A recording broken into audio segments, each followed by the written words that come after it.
Eliseo, or JUN, is what I go by, but formerly it's Eliseo Adaza Barja Jr. So originally, I was born in the Philippines, Manila. My father is from Bicol. My mother is from Zamboanga. But at 4 years old, we migrated to Western Samoa, stayed there for about a couple of years, and when Reaganomics and everybody kind of kicked in and US dollar started picking up a lot more, there was an opportunity that ended up in American Samoa, and we ended up in American Samoa, and I've been there pretty much from about 6 to about 18 years old. But in Nebraska, basically I ended up going for my bachelor's. My bachelor's then was originally supposed to be in accounting, but as I kind of looked at the industry, I'm more of a marketing aspect focus, so I ended up switching to marketing. After graduation there in Nebraska, I ended up having a couple of options, either go back to Samoa or maybe go back to the Philippines, or an opportunity to move to Ohio and I ended up in Cincinnati, Ohio. Eventually I ended up landing an opportunity with back then actually a produce company, and just kind of worked through the ranks. I ended up working through the ranks of being an associate buyer to all of a sudden kind of part of their sales support team. An opportunity from there ended up opening up here in Fort Lauderdale. So I ended up transferring with the company from Ohio to Fort Lauderdale, and that's how I ended up here in Florida. What's up? I was in my mid-20s. I was a little bit later into the martial arts scene. I've always been interested in martial arts. Unfortunately, in American Samoa, there wasn't really much of an opportunity for me to get some training there. I've always been aware of Arnis, but never really know where to go for that school. It wasn't until I was in Cincinnati, Ohio, when a good friend of mine, Chris Bruno, actually, was inviting me. Hey, there's a Filipino martial arts school that I go and I hang out with the guys. Great group of guys, and you should come. But I never, I was like, what? Oh, typical, response or thought. Oh, it's stick fighting. Oh, it's just the sticks. When am I gonna get in a fight with the stick? Kind of question.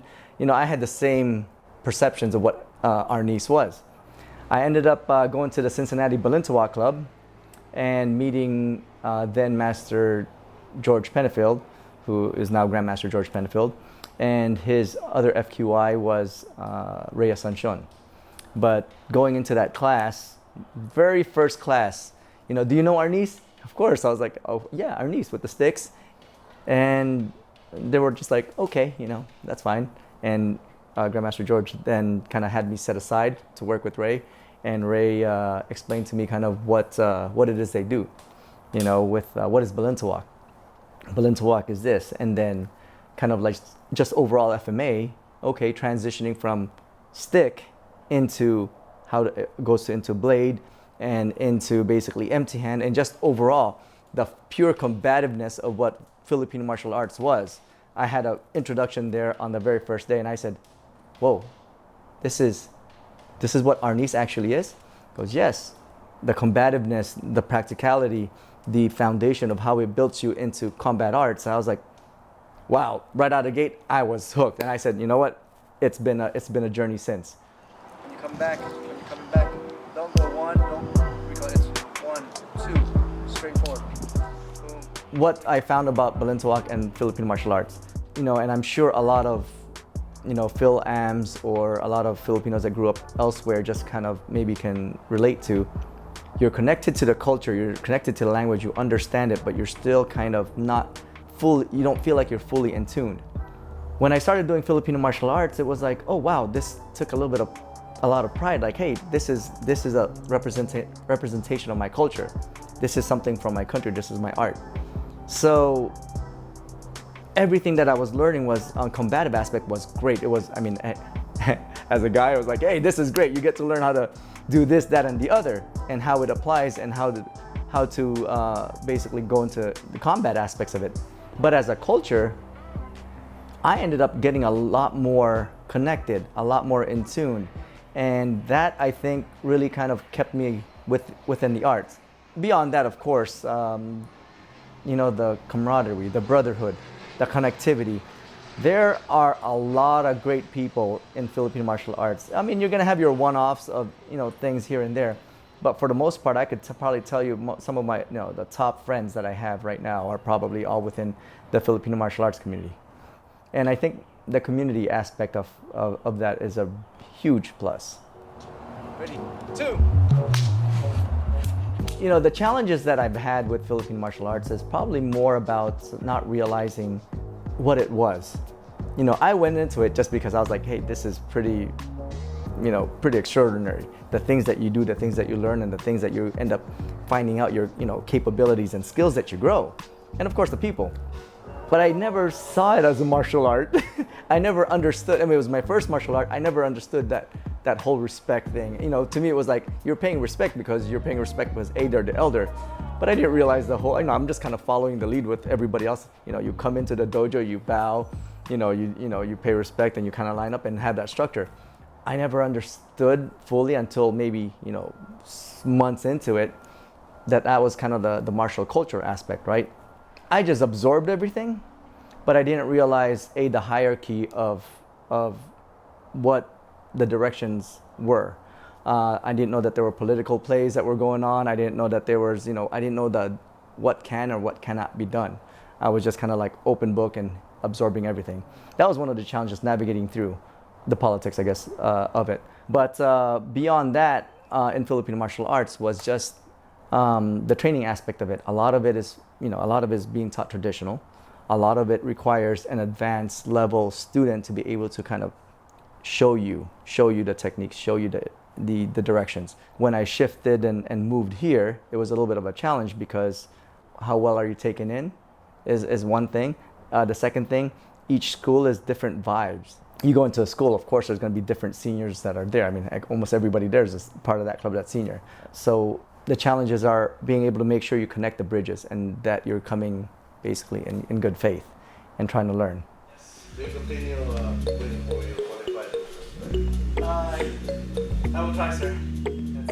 I actually started off my Balintawak direction back in 2002. I probably, looking back now, I think, Grandmaster George was able to kind of go through the traditional route with me. It was, there's a lot of like, hey, next opportunity to test. I know it, let me test. I never chased the ranking. I never chased the certification. It was just like, hey, you know what? I'm here learning a great craft with a lot of great people, with a great instructor. That's why I continued the journey. I didn't know how to, again, new martial arts. It wasn't until, hey, next week you're testing. I was like, oh, what happens there? What do I do? And it's like, oh, we're just gonna test you for this level, that level. And I was like, okay. I've gone through the route of being trained for so long. I knew my stuff. It was just a matter of like, okay, well, that's what you want, then we do it. I actually find it interesting going through the testing that I was like, okay, this is what I know and done, but now it's a testing. I guess it's a thing. But it took me a while to understand and realize that aspect of it. From 2002 is when I had my first level 1 ranking. I got completion of the art by 2005 under Bobby Taboada system. Now, basically in level 6, completion of the art, the next part is FQI. By then, we basically ended up having to transfer here to Florida. Unfortunately, when you come into a new community, you're having to rebuild all of your network of people. Everybody kind of knew me here in terms of being the Balintawak guy, but I wasn't full on because I was still kind of getting a feel of the community. I was fortunate enough to be able to still be involved in martial arts, or Filipino martial arts, but still staying strong to my craft. And I really attest that to my lineage brothers, Guro Mike Malanyao specifically of Mactan right now. Every opportunity that I had a chance to go back to Cincinnati, or he would travel here, where we connect somewhere down the circuit, we would take time to kind of just go through the full range of curriculums and whatnot, and really touch hands and stay sharp. But then coming down here, I've basically been able to be welcome in a lot of different clubs, and I appreciated that. So it still kept me sharp. So I actually was able to do Balintawak and do other martial arts. It wasn't until 2016. So from 2005 to 2016, we're talking about a good 11 years there, when Grandmaster George Pennifield passes away. It made me take a step back and look at the realization of time. Between Grandmaster George and Grandmaster Bobby, every dialogue is like, hey, when are you going to test? When are you going to test? I think eventually they got tired of it. In 2016, when Grandmaster George Pennifield passed away, I said, you know what?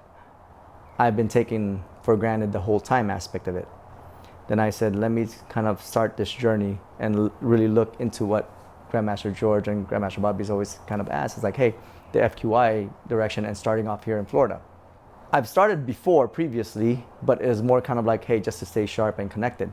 But this time was different. I said, you know what, if I'm gonna get the seal of approval, I wanted there originally just beyond my peers and my brothers, but Grandmaster Bobby and Grandmaster George. With Grandmaster George being gone, I said, you know what, I want Grandmaster Bobby's seal of approval.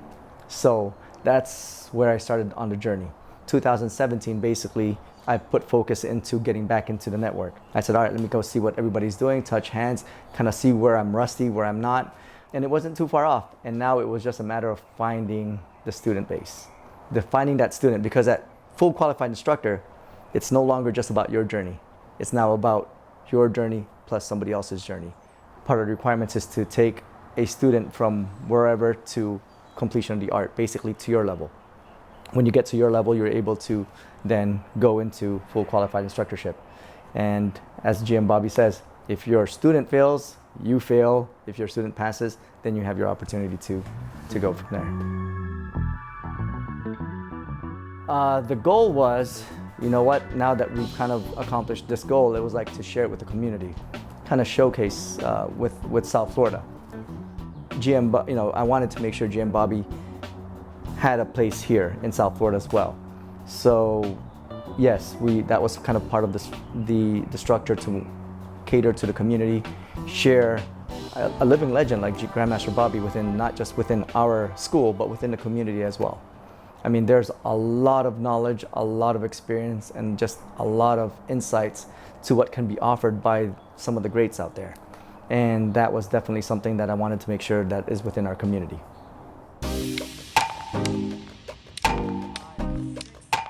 What styles have I learned and what styles stand out? Well, first and foremost, I've touched hands with a lot of many systems, a lot of great practitioners out there, Filipino martial artists. A lot of respect to them. But I've been really more focused on Balintawak just because it gave me a solid foundation of, pretty much a very solid foundation and core to understand a lot of different components. A lot of people don't realize, or probably aren't able to connect, yes, Filipino martial arts goes from impact to blade into empty hand.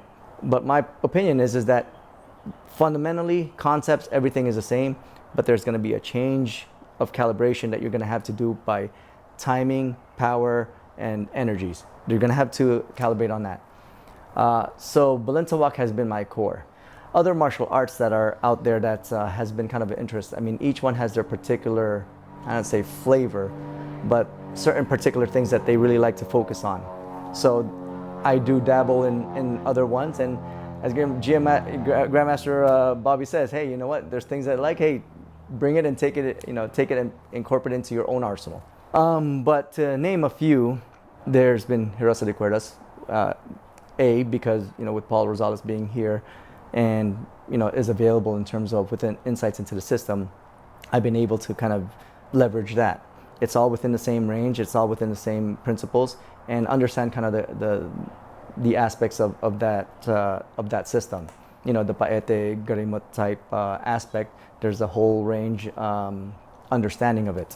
Fortunately, I've been able to kind of understand maybe still a lot more growth as many would attest to. It's a lot more complicated than it is, but for a fundamental concept, that those the range of opportunities there. But outside of that, one of the systems that I've kind of gravitated to and just kind of really fell into was actually Villabral Kali. Villabral Kali was unique to me enough as a system to where at least the lineage that I was able to kind of connect with. Some of the guys do touch sticks, but for the most time of what I've seen with them, just by pure accident of my experience, was that these guys are just training pure blade. For my plans for Balintawak, South Florida, Grandmaster Bobby has been a genius with putting in the system. Coming in from no experience or little experience, you get fundamental base and foundation into FMA in terms of really just building you an arsenal of defensive and counteroffense reactions. When we say we build, speed, power, reflexes, I mean, those are some of the key things that really kind of comes out. A lot of my students are actually experienced martial artists and really top of their art, and to watch the transformation of how certain fundamental bases that are emphasized within Balintawak are put into their training. It's not replacing anything, it just really accentuates a lot more their art. And the things that I hear a lot is like, wow, because of understanding the body mechanics of Balintawak and the movements and the fluidity, all of a sudden they're faster, their reflexes and everything are a lot more in tune. For the direction of Balintawak in South Florida, I continue to want to just share it with the community. It's a great self-defense aspect of it. It is a combative system, but understanding the combative aspect of it and then applying it within the combat self-defense setting, it allows you to kind of understand, hey, what's critical to me, what's critical to them, and you just really have a lot more respect for a fight.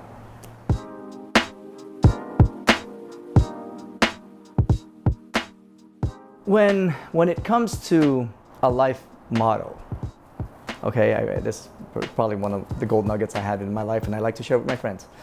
One of my life's mottos is be healthy, okay? Be healthy is not something to where it's like just physically health. There's different levels of health: mental health, physical health, financial health, relationship health. Whatever it is that you feel needs health is a particular segment. My passion's in working out, CrossFits, for example. It's not because I'm like, hey, trying to be like lift heavy or whatever. Those just kind of naturally happen, whatever. But it's really more about my wife and I enjoy doing it. So we actually get to spend quality time going out and exercising together. That's one. We get to spend time together with a community. We are social people. We as humans are social people. So it kind of checks a lot of health boxes: the social health, physical health, because you're working out and really kind of getting to just reset. The mental health is part of that. So there's that aspect of why I gravitate to the CrossFits or working out or hitting the gym. So that's kind of a consistent in our lives because it checks a lot of boxes.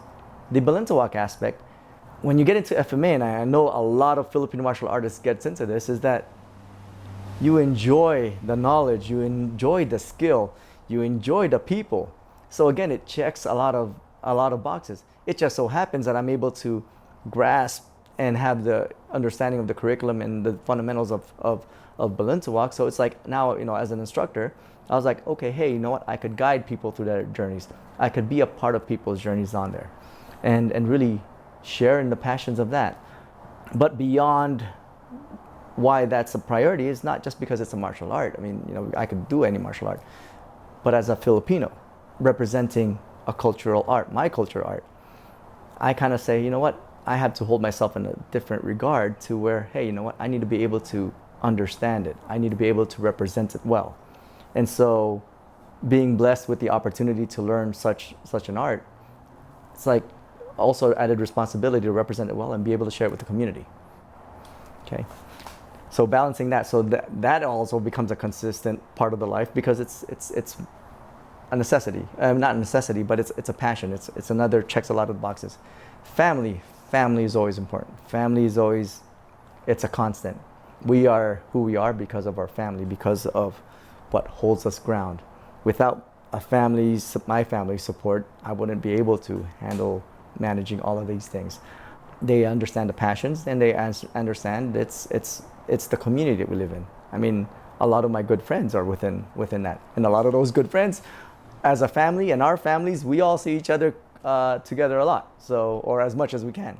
So that's why it becomes, I've been blessed with saying, I guess the passions are all becoming as one, so to speak.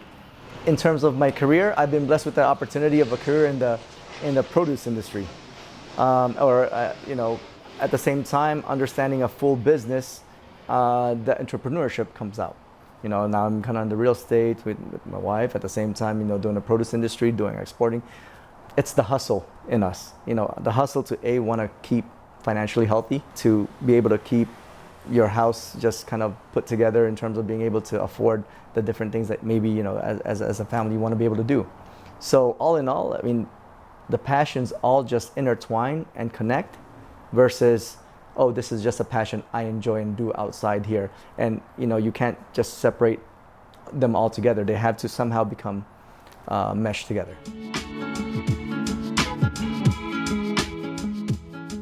Balintawak or FMA, I mean, I think there's a lot of different venues and opportunities that are there. In the short term wise, while things are still kind of chaotic in the world and everybody's trying to understand which direction things are going, my short term is just to at least try to maintain some kind of consistency. Consistency in training, consistency in connection with the people. Let people know that, hey, we exist, we're still here, but not totally blown out of proportions, that it's kind of move along as the times are changing. Mid-term goals, I guess, is just making sure that the guys that I'm training are able to represent each other, represent themselves, and feel confident that they are being able to move and react and do the things that they perceived should be able to kind of do. My focus is on my students on a mid-term goal, so to speak. Because why? At this point, it's not about me, it's about my students. I guess my mid-range goal right now is making sure my student base is able to really kind of grasp the different things in Balintawak or FMA altogether that I'm showing them. Long-term wise, I see this as an opportunity for a lot of the students, the people that I'm kind of teaching to. I mean, in Balintawak, the curriculum is taught so that you are able to become a teacher, so it's able to progress and continue to grow. And the way I see this long term is that we're going to have pockets of different instructors across South Florida. I see parts of South America as an opportunity for growth too, as some of my students are actually connected there and are looking to grow within that segment. So I see the long term, not as a natural goal, is that we're just going to naturally grow in different areas. And the exciting thing is that being connected to a lot of the Balintawak clubs across North America as well too, I know where their journeys are going, and they're growing as well. And together, I think it's just going to be a great excitement opportunity down the road to where all these different Balintawak clubs with the same connectivity and unity are going to be getting together one day and be able to say, hey, you know what, be able to follow and have an exciting journey just as we've all had.